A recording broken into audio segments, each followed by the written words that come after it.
1970 میں تھی جو 1993 میں تھی. اس وقت بھی اہل دین بٹے ہوئے تھے. آدھے کہتے تھے پاکستان بن جائے، آدھے کہتے تھے پاکستان نہ بنے. نتیجہ یہ ہوا کہ پاکستان بن جانے کے بعد ان کی بات میں کوئی وزن باقی نہ رہا، اور وہ جاگیردار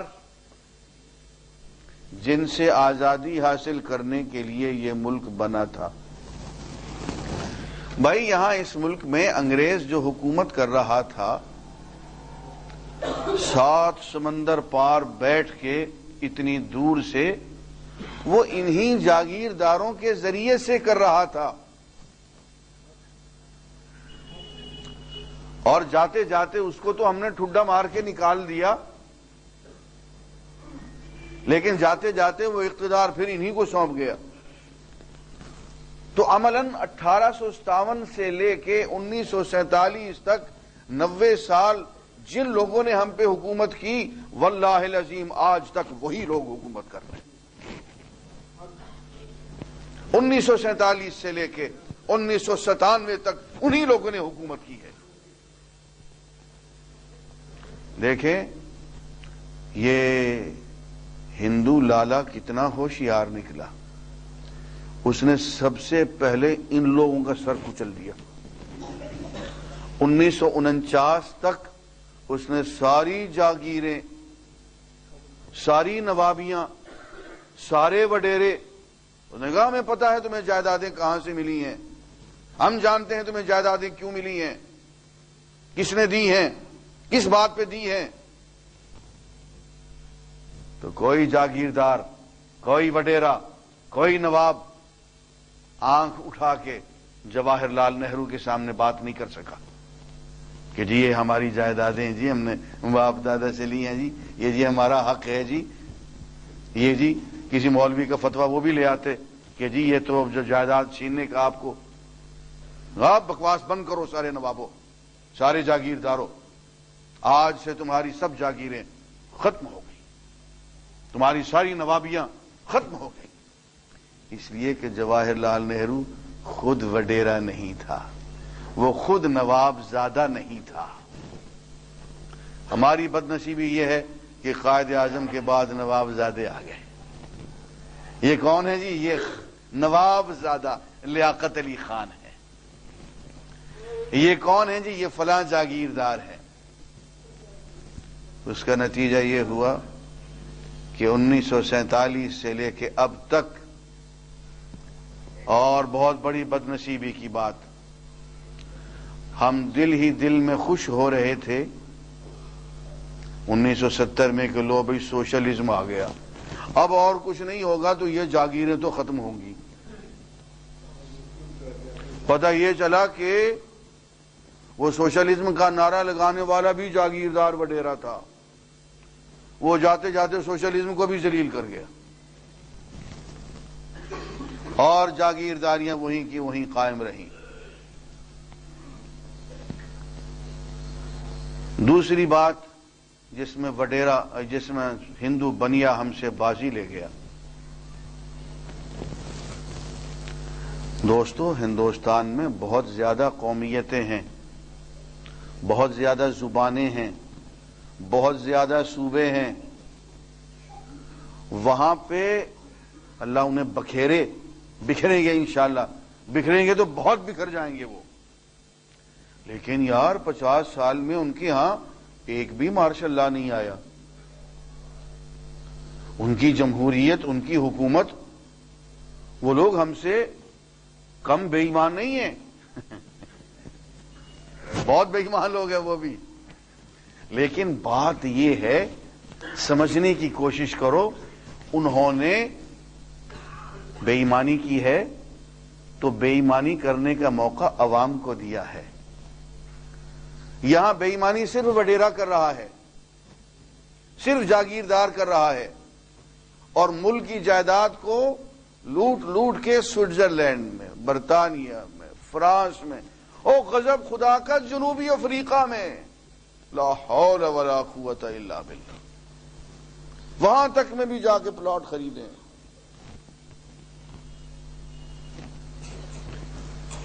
دنیا یار جنوبی افریقہ کوئی جگہ رہنے کی، وہاں جا کے زمینیں خرید لی ہیں کہ پاکستان میں جائیداد نہیں رہنے دینی ہے. ہائے ہائے ہائے. تو پہلا کام تو ہندو بنیے نے یہ کیا کہ جاگیرداریاں ختم کر دی. دوسرا کام جو اس نے کیا، دیکھیں اس کو ہوش آ گئی، ہمیں ابھی تک نہیں. اس نے نظام تعلیم بدل دیا. اس نے کہا یہ نظام تعلیم جو چلا آ رہا ہے ہندوستان میں، یہ انگریزوں کے غلام بنانے کے لیے ہے، یہ غلامی کو برقرار رکھنے کے لیے ہے، یہ ایسے لوگوں کو پیدا کرنے کے لیے ہے جو ضمیر فروش ہوں، جو اپنی قوم کو انگریز کے لیے ہتھ کڑیاں پہنا سکیں، جو اپنی قوم کے مخبر ہوں، جو اپنی قوم کے لوگوں کو جیلوں میں ٹھونس سکیں، پھانسیوں پہ لٹکا سکیں. یہ نظام تعلیم ایسا ہے جس کا ہمارے ماضی سے کوئی تعلق نہیں، ہماری تہذیب، ثقافت، ہمارے مذہب اور دین، ہمارے بزرگوں سے کوئی تعلق پیدا نہیں کرتا. یہ نظام تعلیم ہٹاؤ، اس کو بند کرو. انہوں نے وہ نظام تعلیم 1949 سے پہلے ختم کر دیا.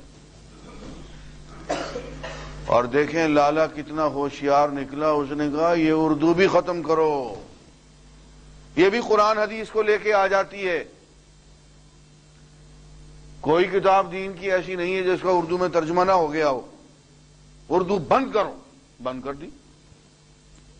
یہ تو ہمیں اب پتہ چلا کہ سعودی عرب میں بیچارے دیندار مسلمانوں سے جب ملاقات ہوتی تھی وہ کہتے تھے جی کچھ پڑھنے کے لیے ہمیں دے دیں، تو ہم انہیں سیرت پہ کوئی کتاب دیتے تھے، دین پہ کوئی کتاب دیتے تھے. وہ کہتے تھے جی اردو تو پڑھنے کو نہیں آتی ہے، ہندی میں کوئی کتاب ہو تو دے دیں. یار ہندی میں کتاب کہاں سے لکھوں گا یار. دیکھیں لالا کتنا ہوشیار نکلا. اس کو اپنے ملک میں جیسے کہ اپنا نظام تعلیم دشمن نظر آیا، ویسے ہی اس کو اردو دشمن نظر آئی. ہم اردو کو نافذ نہیں کر سکے، وہ اس نے اردو کو ختم کر دیا. آپ کسی گریجویٹ سے ذرا بات کر کے دیکھیں، وہ اردو میں بولے گا لیکن وہ اس اردو کو ہندی کہے گا. اس سے کہیں کہ یہ اردو کی کتاب ہے، یہ 2 سطریں پڑھ کے سنا دو، تو بیچارہ وہ نہیں پڑھ سکے گا. وہ اردو کے الفابیٹ سے ناواقف ہو گیا. یار یہ اردو کے حروف تہجی یہ اردو کے نہیں ہیں، یہ قرآن کے ہیں. تو اس نے بڑی چال بازی سے ہندوستان کے مسلمان کو قرآن سے اور عربی سے کاٹ کے رکھ دیا. اپنا نظام تعلیم اپنی مرضی کا، جس میں کہ ہندی لازمی اور جس میں کہ ان کی گیتا لازمی، وہ لے آیا. ہمارے ہاں چونکہ نوابزادے تھے اور ان نوابزادوں کی اولاد بیوروکریٹس تھی، انہی کے ہاتھ میں حکومت تھی، تو انہیں سب سے زیادہ موت پڑی ہے تو اردو زبان سے پڑی. عزیزان گرامی، ہم نے پہلے بھی تجویز کیا تھا، آج پھر تجویز کرتے ہیں. آپ سپریم کورٹ سے، ہائی کورٹ سے، سینٹرل سیکریٹریٹ سے، فیڈرل پبلک سروس کمیشن سے، پروونشل پبلک سروس کمیشن سے آپ انگریزی کا کمپلشن دور کر دیں. انگریزی کا لازمی ہونا آپ دور کر دیں. الیکٹو رکھیں. آپ کی سرکاری قومی زبان دفاتر میں اردو ہو. فیڈرل پبلک سروس کمیشن میں انٹرویو اردو میں ہو، انگریزی میں نہیں.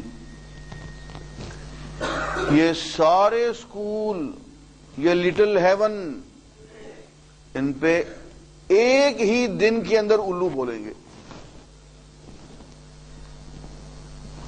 اردو انگریزی بڑی واہیات زبان ہے، بڑی مشکل زبان ہے. کوئی نہیں چاہتا کہ اپنے بچوں کو، مجبوری ہے بھائی. ہم نے آپ نے ہماری گردنوں پہ تلوار رکھ کے ہمیں انگریزی سیکھنے پہ مجبور کیا ہوا ہے. میں اگر انگریزی نہیں بول سکتا تو میں ایک سی ایس پی آفیسر نہیں بن سکتا تھا. میں اس وقت میں نے جا کے فیڈرل پبلک سروس کمیشن میں جب امتحان دیا تو انگریزی میں نے ٹاپ کیا، سب سے زیادہ نمبر میرے تھے. وہاں انگریزی بولی تو انگریزوں جیسی بولی تو سلیکٹ ہو گیا. اس کے علاوہ تو کوئی چارہ نہیں تھا میرے پاس. اور انگریزی زبان پہ 1000 لعنتیں بھیجتے ہوئے ہمیں انگریزی سیکھنی پڑی.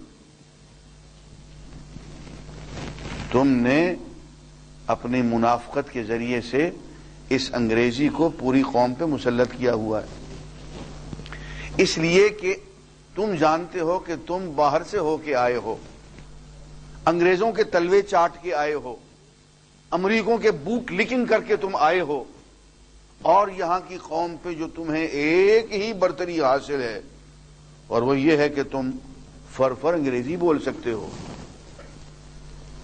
اس کے علاوہ تمہیں آتا کیا ہے اور کیا جانتے ہو تم؟ صرف انگریزی بول لینا افسر بننے کی، اچھا وکیل بننے کی، وزیر بننے کی، وزیر اعظم بننے کی کیا صرف ایک ہی ریکوائرمنٹ ہے؟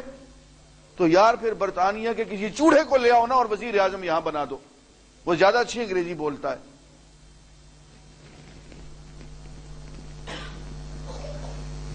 امریکہ کے کسی لوڈر کو وہاں سے پکڑ کے لے آؤ نا اور یہاں اس کو صدر بنا دو،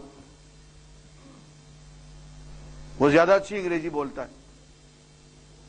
عزیزان گرامی، قوموں کو اپنی تہذیب، اپنی ثقافت اور اپنے کلچر کا کچھ حیا کرنا پڑتا ہے.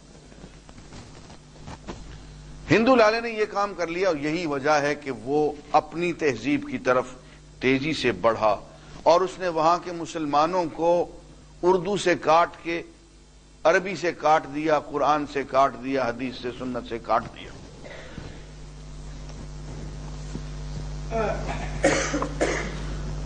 یہ سب باتیں میں اس لیے عرض کر رہا ہوں عزیزان گرامی کہ ہمیں پھر ایک موقع اللہ دے رہا ہے اور اس میں ہمیں چوکس رہنا ہے.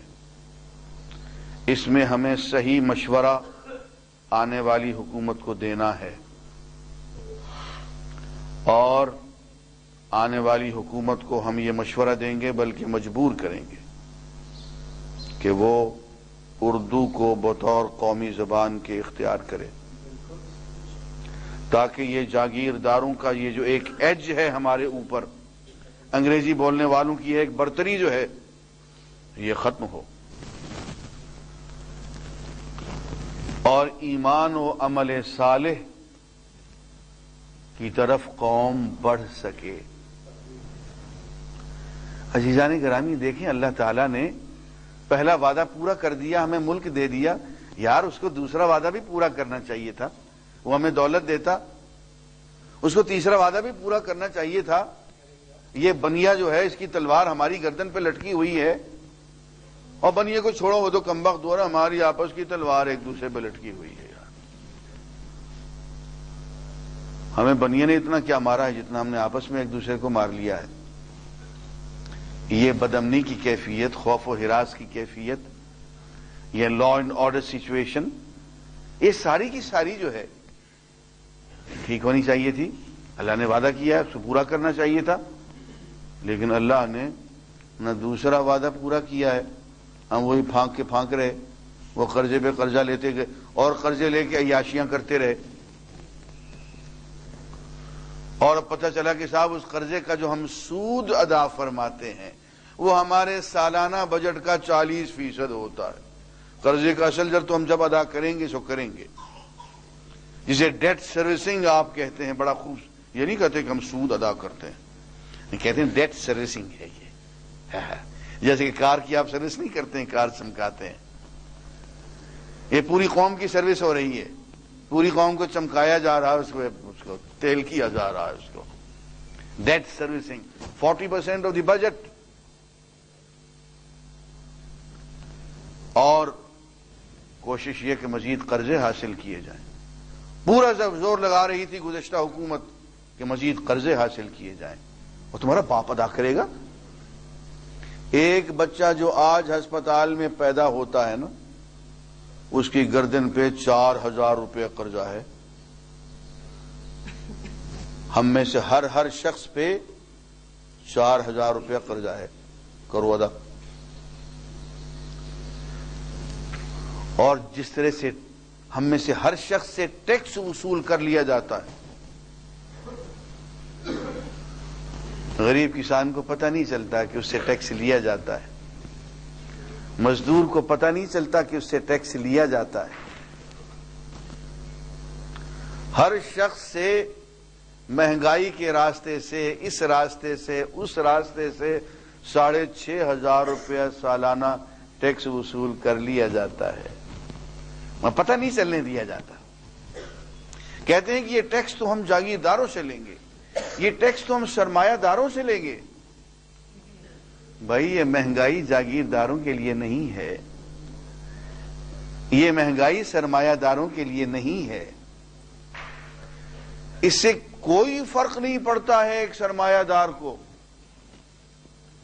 اس میں جو بیچارہ پستا ہے وہ یا تو ایماندار افسر پس جاتا ہے یا ایک مزدور اور کسان پس جاتا ہے. تو عزیزان گرامی، اللہ کے وعدے کی طرف آئیں اور اللہ کی رحمت کو سمیٹیں. سب سے پہلے ایمان کی طرف بڑھیں، اور ایمان قرآن سے ملے گا، عمل صالح حضور کی سیرت سے ملے گا. یہ بالکل ایسے ہے جیسے ہم کہتے ہیں لا الہ الا اللہ محمد الرسول اللہ. دوستو، ایمانداری کی بات ہے. اگر میں لا الہ الا اللہ کا ترجمہ کروں تو میں یوں کہوں گا کہ اللہ کے سوا کوئی عبادت کے لائق نہیں ہے، اور قرآن پڑھنا ایمان کی شرط ہے. اور محمد الرسول اللہ صلی اللہ علیہ وسلم اللہ کے نبی ہیں، رسول ہیں، اور ان کی سیرت طیبہ سیکھے بغیر انسان مسلمان نہیں ہوتا ہے.